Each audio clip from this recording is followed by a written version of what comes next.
All of you must have been really good students because I didn't even ask you to be quiet and you're all quiet and attentive. Now, my name is Jan Jordet, and I'm the Senior Director of Consulting and Financing Services at MEDA. If you haven't visited our table, you missed it. No, I'm just kidding. Tonight, we're very fortunate to have on one of our new services open to all Minnesota businesses, the SBIR program that's going to speak in a bit. But MEDA's been around for 43 years, and we, for the most part, help entrepreneurs of color succeed. But we have a portfolio of services open to all Minnesota businesses that you should check out. So my role today is to, again, thank you for coming. I just mentioned to someone at our dinner that when entrepreneurs come to us from different metropolitan areas, they are amazed and proud and pleased that the entrepreneurial ecosystem here in Minnesota is so vibrant. So all of the organizations here are here to help you as entrepreneurs succeed. So I'm going to thank all of our host sponsors, and I got a whole list of them here. They are in your program. But I want to acknowledge them, and the people who represent these organizations are supposed to yell. They're supposed to be down here standing at attention, but no matter. Entrepreneurial people don't often follow the directions. Okay, so yell out here when I mention your organization, and that might be the connection that you need, the person you need to find.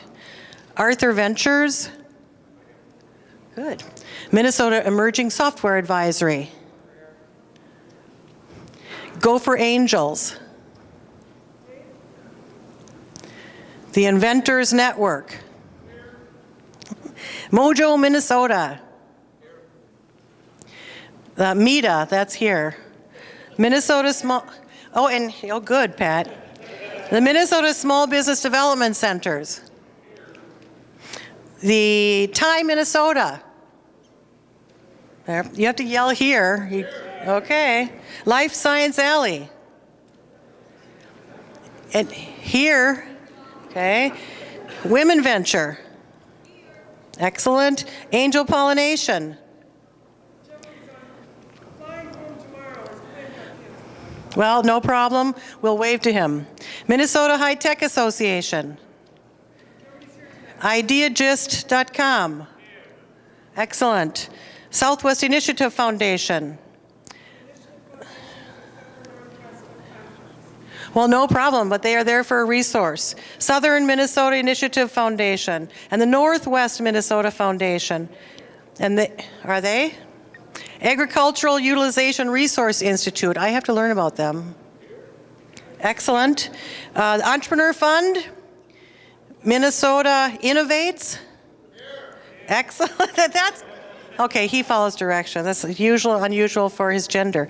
James Hill Center. Wonderful.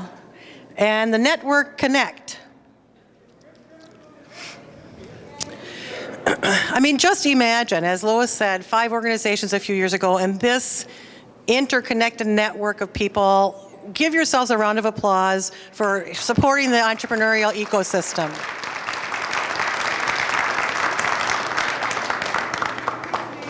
Okay, and the competitions that we all hope you vie for are Minnesota Cup,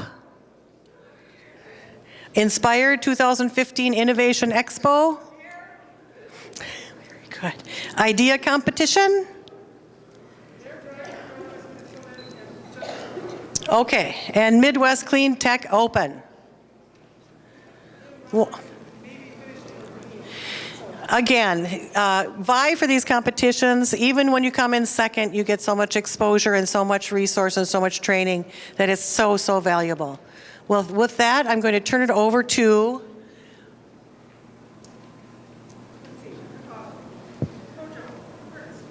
okay, Mojo's up, but Lois Josephson was thanked earlier, but I want to give her a round of applause for pulling this thing together. It's hard to corral this kind of group. Do I have to hold this thing? Or do I don't know. I'll hold it. My name is not Mojo, though I am with Mojo. I'm Ernest Grumbles, local startup lawyer, community activist for startups through Mojo, Minnesota, which is a cooperative that works for macro level collaborations to improve the overall startup economy here. Also helping to lead Venture Lake, which is a coalition of startup organizations which Ty and a number of other groups here are part of, to try to resource share and to help enhance each other's missions. So why am I here? I'm actually the substitute for Jeff Robbins of Angel Pollination, who is going to give a quick briefing on current startup legislation at the state level. And so I'm doing that. Thankfully, I know something about it, at least a little bit. So 3 things that are going on besides intra-party squabbles at the legislature right now: angel investor tax credit improvements, R&D, and crowdfunding. Let me just take a quick poll here. Everybody raise your hand if you have not heard of the angel investor tax credit. Okay, maybe I should have said R&D tax credit and crowdfunding. Let's talk about the angel investor tax credit. So this has been a popular program in the state to help promote startup finance. And if you don't mind telling me if it's not confidential, if you're a startup that has been able to take advantage of or get the use of an angel investor tax credit, can you raise your hand? That's good, right? So there's a lot of these kind of government programs that get set up and then no one uses them, like the R&D tax credit, which we'll talk about in just a minute. So the angel investor tax credit has been around in a number of other states. Finally, after enough of us nagged the state legislature and the state was embarrassed a number of times by companies jumping ship and moving to Wisconsin, Ohio, et cetera, we finally got an angel investor tax credit in place. And it burned through quickly. The first year, I think it ran out in November, and then it was like the summer, and then it was the spring. And so the amount they've allocated for the credits is finite. And just to give you a little bit of background on what that is. So an angel investor, again, pardon my ignorance, some of you will know this stuff in more detail and others maybe not as much. Angel investor basically is an accredited investor who puts small investments in the range, let's say, of $20,000 to $200,000. And it just depends on the person. We like those people. A lot of those people fund my clients, fund some of you out there. They tend to be individuals, and there's this massive gap between, what you might bootstrap to angel investing up to venture money. I mean, there's a massive gap between those two. Very difficult. So what do you get to do to get people to jump into the pond and put their money into startups? Tax credit's one way to do it, right? So they use this for various kinds of Main Street economic development, and they use it for the benefit of startups. So we finally have it here in Minnesota. And what do you get for it? Well, you get, if you do a qualifying investment in a qualifying company, then you can get 25% tax credit against your Minnesota taxes. And if you're not someone who pays Minnesota taxes, because you don't live here, generally speaking, you can actually get a refund paid to you. So even though you don't owe tax to the state, they will cut you a check, which is a pretty slick deal. So it's been a very popular program.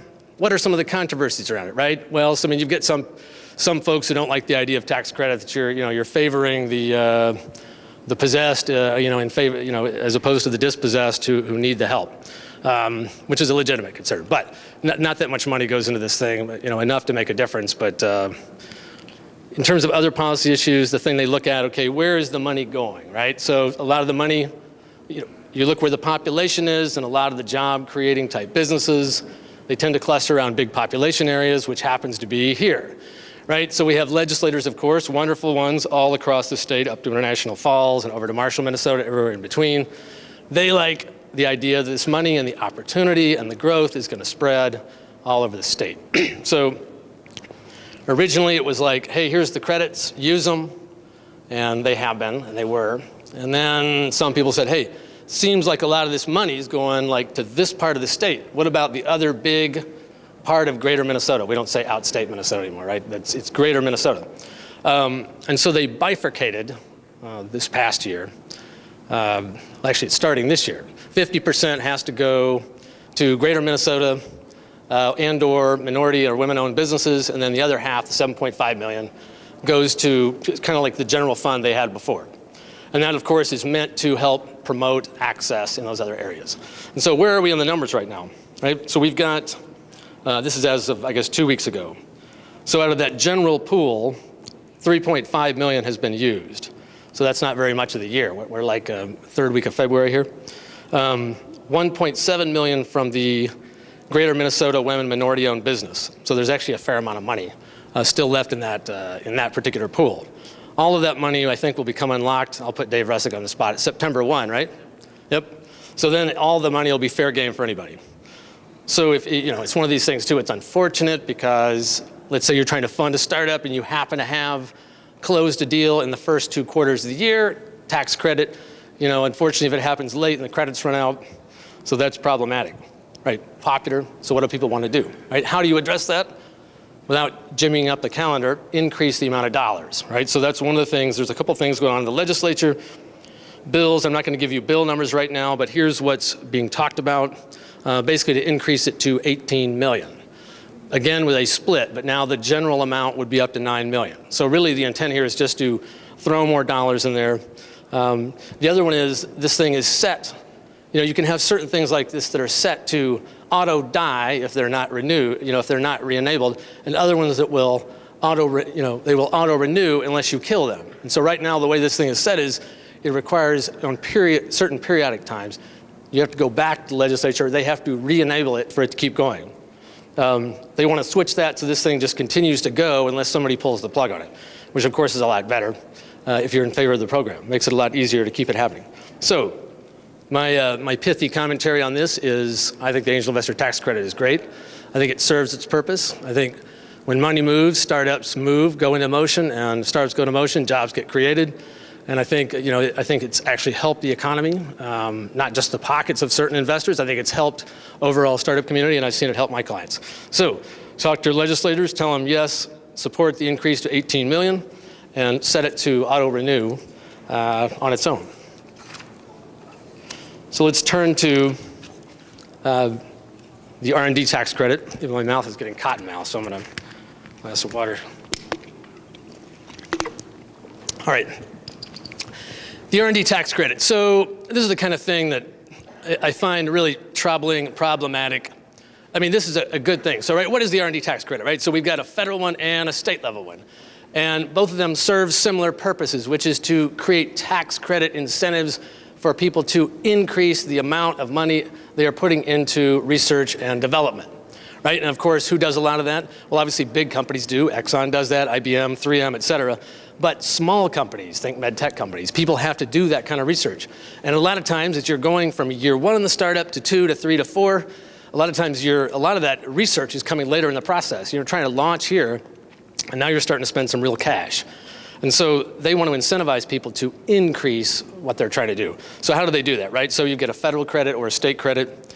I mean, this is just one example. Minnesota, you can get a tax credit of up to 10% of qualifying expenses up to $2 million, and then it goes to a smaller percentage after that.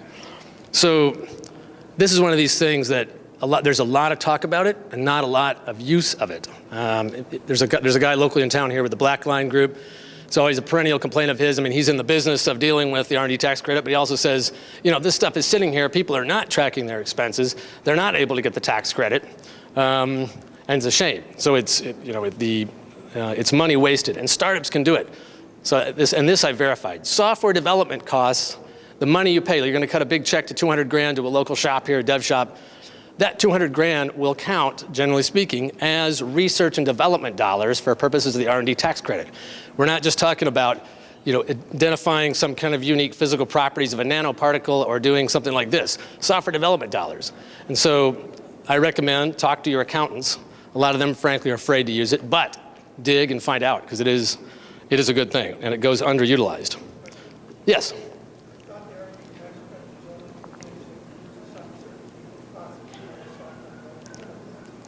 I don't know. It's on the list. I mean, it's assigned. I mean, it's a product development. It's part of overall product development. Sure. Your question was, say it again.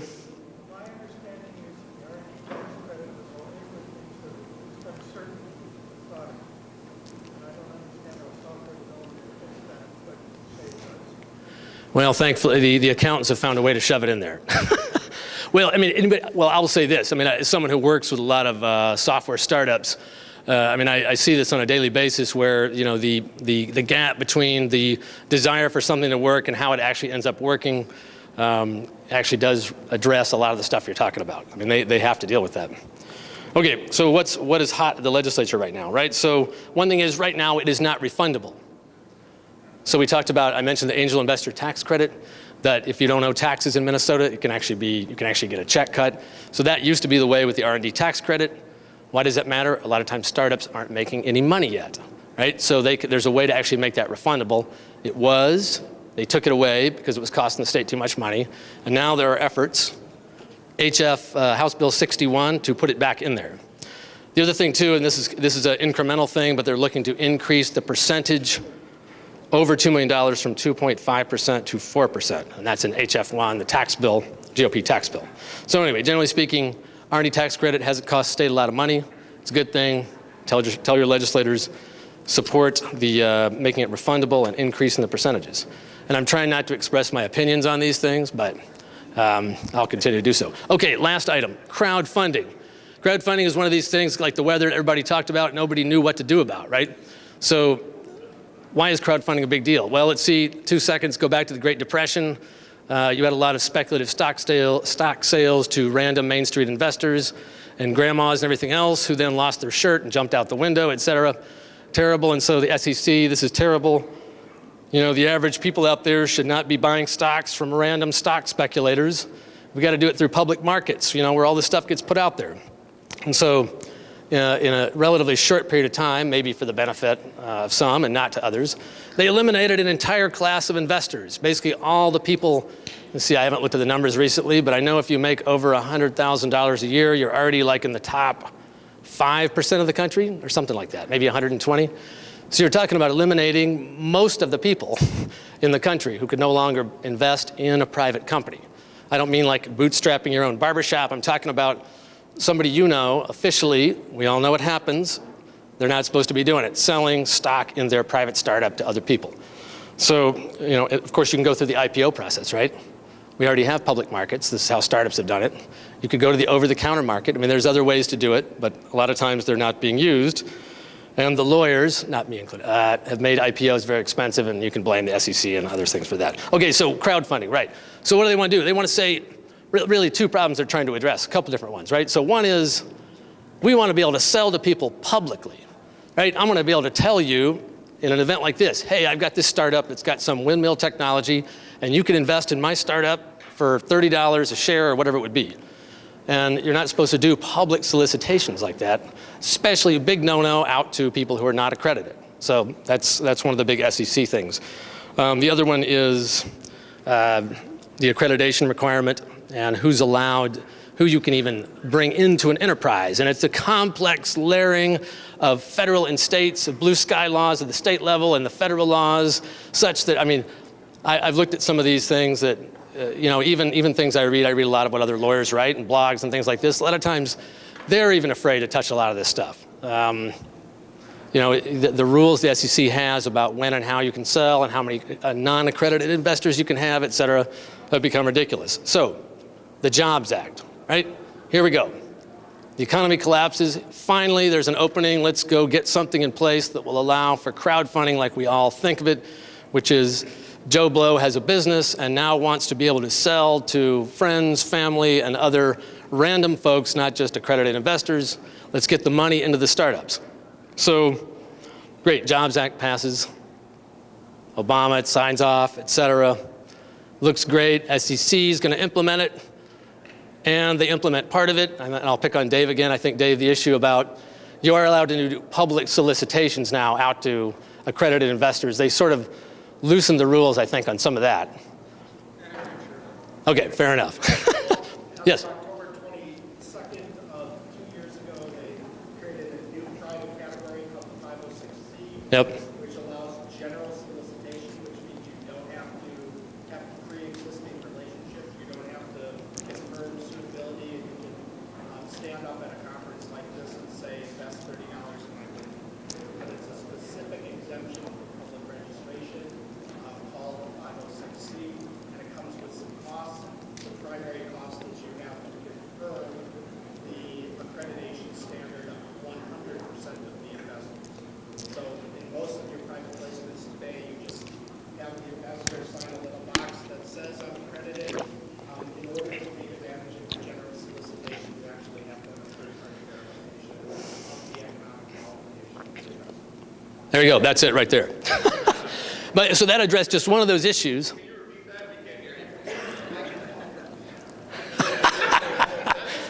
I should have audio taped it.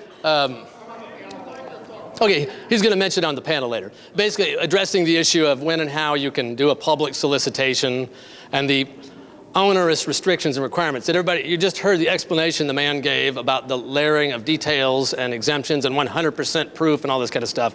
So to me, yes, if you fit into that narrow slot there, then you can avoid SEC fines that, yes.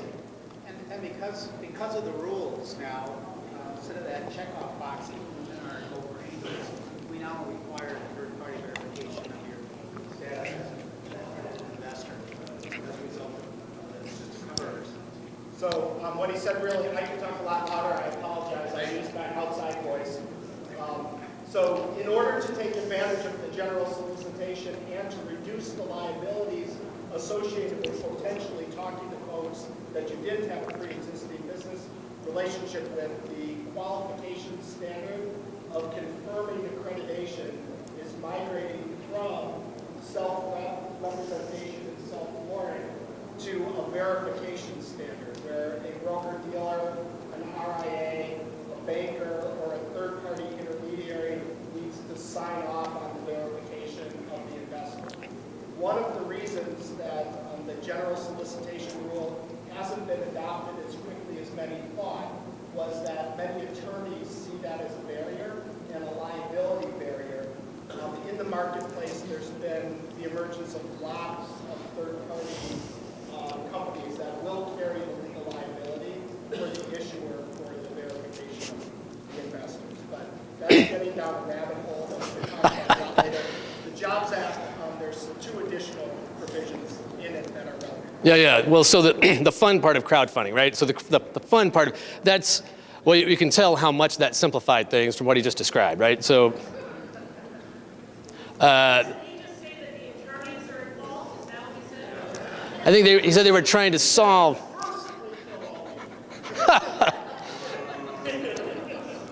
Everybody hates a return until they need one, right? No, just kidding. What's that? No. So the fun part of crowdfunding, right? So here's the fun part of crowdfunding. The fun part of crowdfunding is like Kickstarter, which is I've got this awesome idea, I'm going to do X, and I'm just going to go to the people.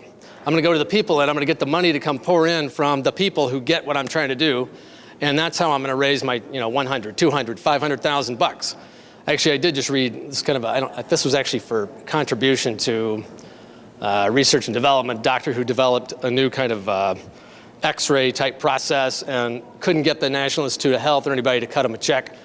And he had good data, and he just went to the people, and he raised $5 million from the people. I mean, individual donations. A lot of people affected by this particular thing that he was trying to address. So obviously that's not equity, and not really a donation either. But so Kickstarter, right? So I've had a couple clients who've successfully done Kickstarters, and they've launched businesses out of that. And so that's kind of the thing, right? So I want to be able to go. I don't want to have to worry. I don't know rich people, right? So that's what the problem is, right? So there's only, remember we talked about that percentage of people with income over whatever, right? They're the ones a lot of times who have the money to put into startups, right? It's, generally speaking, not often folks in the working class, middle class, et cetera. So those people are not always easy to find, right? And so the people who know those people usually are the ones who are able to get the money first. That's just a reality of life. So what do you do about that? Well, let's open up that whole trough of people who the SEC said after the Depression, we don't want you selling private stock to these people. Let's take the lid off that, right? So Jobs Act, anyway, that part of it goes to the SEC, and the SEC basically sits on it, smothers it, and has not effectively killed it, but has basically ruined it by, it's like a plant that it refuses to water. And so there it is sitting, and I'm sure Obama will go from office, and the SEC will never have issued implementing regulations to allow the holy grail of an online market where I can go, like Kickstarter, hey, I've got this new startup to do X, would you like to invest in increments of 500, 1,000, 2,500, et cetera. So federal, so that's where it sits, sitting in the cooler right now. So what often happens this, right? This happens sometimes with civil rights stuff, it happens with other things. If the feds aren't gonna move, it moves to the states. If the states aren't gonna move, it goes to the feds, right? So it depends on who's gonna move on it, right? So who's sitting there and saying, well, to hell with the feds, we think this is gonna help us in our local economy, we're gonna pass our own legislation, right? So who's on that list, right? Michigan, Texas, Wisconsin, Colorado, Kansas, and a number of other ones. have put in what we call this kind of crowdfunding, right? So again, the Minvest guys, unfortunately, they're not here right now. They could go through and give you ideas on all the different states. But the issues come down to, how much can you raise through such a process, or is there a cap, right? So is it going to be 1 million, 2 million, or 5 million? The other one is, how much are we going to let random people invest? Is it going to be 2,000, 5,000, 10,000, or does there need to be a minimum, like it needs to be at least this? Because we don't want that many of these, Main Street investors coming in. So this is varied. So Minnesota has watched, again, not like the angel investor tax credit where they're about 10 years late. This stuff's only been going down the last couple of years. Has seen this stuff, and now there's activity. Anybody heard the name Minvest?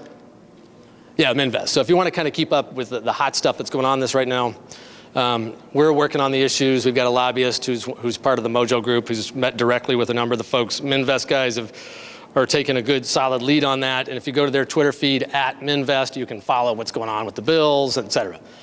So what's being happened there? So we've got a bill pending right now. Senator Terry Bonoff, anybody have her as their senator? Yeah, okay, Western Suburbs. So she's a great legislator, very supportive of startup stuff, supportive of the angel investor tax credit. Her bill, 138, SF 138, she's taken the lead on getting crowdfunding here. There was a hearing in January. Did anybody go to that hearing, the crowdfunding hearing? Okay, was it a favorable hearing? Okay, there we go. Apparently it went very well. Okay, so who then rides in to try to rain on the parade? Do you know? Dave knows, I bet. Sorry, I won't pick on David. The Department of Commerce. They're not here, are they? So the Department of Commerce, right? And they're raising legitimate questions, right? So we're back to hey, remember right before the Depression when people were selling to Main Street folks and they lost their shirts and ended up like, they're in the dust storms and people jumping out windows on Wall Street and all this kind of stuff. Remember that? Do we really want to go back to that? What about the consumer fraud, right? So there's a legitimate issue there. You think about all the stuff that goes down online and con jobs and scams and identity thefts, et cetera. Now we've got all these amazing tools to rip people off, and now we're going to try to ride in with crowdfunding to save the economy. So they've raised, I think, there's legitimate policy things that need to be thought through and processes, et cetera, to enable that to happen. So what are some of the things that they're playing with, right? So, and by the way, I think there will be crowdfunding in Minnesota because I don't think it's going to cost the state any money, right? I mean, the Department of Commerce will have to have some implementing regulations, but it's not like these tax credits. In fact, they'll probably make a little bit of money on it. You probably have to sign something, fill out something. Okay, so what are they fighting over? So one of the issues is what should be the minimum sale amount, right? And there's some perversities to this, right? So 10,000, so Minvest and Mojo, people have been aiming at this kind of $10,000 number. This needs to be the minimum buy-in. That really takes it down. A lot of times it would almost be like a friend and family type investment, so-and-so's uncle and things like that. So they're playing with that. Department of Commerce wants it to be lower. They think that's too much risk. The issue there is whether there's going to be too many Main Street investors in your startup and it would be cumbersome. Anyway, there's different policy issues. Follow that. The other one is the total that can be raised. Is it going to be 5 million or 2 million? And again, right, what are you butting up against? You're butting up against the registration requirement, right? Getting back into the clause of the SEC or the local state regulators, which everybody's trying to avoid. So that number is being discussed between the Department of Commerce and the folks, Mojo included, who are working on behalf of crowdfunding. And the last one is audited financials. Should there be a requirement? When do you need to have audited financials to be able to do this, right? And so there's different discussions. So if you're going to seek more than $1 million, then you got to have audited financials, or should the number be higher? So those are some of the different things. Like I said, Mojo and Minvest and others are working directly with the Department of Commerce to try to assuage, bring about a resolution on some of these disputes. So like I said, I think we're going to get crowdfunding. We said follow mojominnesota.com or at mojominnesota or at Minvest on Twitter. So please support crowdfunding. It'll help you. It'll me. All of us. So thanks so much. That's my legislative update.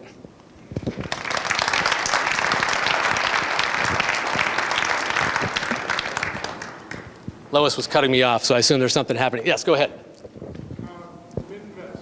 Yes. You are MVEST? Yes. Other questions? I mean, all this stuff is either going to, all these things we're talking about are either going to go down there. Everything will come to, it's kind of like the gates of Mordor, right? Everything will come May 18th. See, I should have the lobbyist from Mojo here, my good buddy John Burns. Everything falls or dies on May 18th unless the governor holds everybody over, because that's the constitutional stop point. So, right, and the last thing, of course, they wait on is the tax bill. Right, so if you noticed, at least 2 of these things have to do with taxes, so everything is going to come to rest or not by that date. So just because the state isn't doing anything with crowdfunding doesn't mean you can't do it in the state. Well, I mean, there's, you can look for exemptions from different things. You can do something where you're giving coupons, you're not giving equity. You can crowdfund, you can pre-sell products. People have been doing that for decades, yes. Okay, I know Lois wants to cut me off. Yes.